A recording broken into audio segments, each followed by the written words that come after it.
এইটো যে পিলিং পালাংকৈ ঘূৰি ফুৰি থকা ল'ৰাটো দেখিছে, এইটো হৈছোঁ মই। আজি মোৰ বাৰ্থডে বুলি গ'লোঁ আজি অগ্নিনাভ মন্দিৰলৈ। নাজিৰাত থকা এই মন্দিৰটোত ইয়াতে সকলোৱে তেল দিয়ে আৰু ইয়াতে ধূপ ধূনা ইত্যাদি সকলো জমা দিব পাৰে আৰু ইয়াত সকলো বহিবলৈ ধুনীয়াকৈ সুবিধা আছে। এইফালে সকলোৱে মাক দৰ্শন কৰিবলৈ যায় আৰু এই কাষতে এইডোখৰত প্ৰসাদ দিয়া হয়। মাক দৰ্শন কৰি ভক্তসকলে এই কাষে কাষে গৈ বাবাক দৰ্শন কৰেগৈ।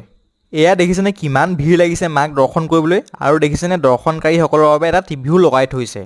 এতিয়া কাষেদি আহি শিৱ বাবাক দৰ্শন কৰিবৰ বাবে আপোনালোকৰ সুবিধা হোৱাকৈ 1 2 3 4 এনেকৈ বনাই থৈছে দেখিছেনে, যাতে সকলোৱে পৰিপাটিকৈ যায়। এই পোৱালিটো দেখিছেনে, ইয়াক দেখি পেলাই মোৰো এনেকৈ উঠিবলৈ মন গৈছে দেই, একদম মোৰ মনটো উচপিচাই গৈছে।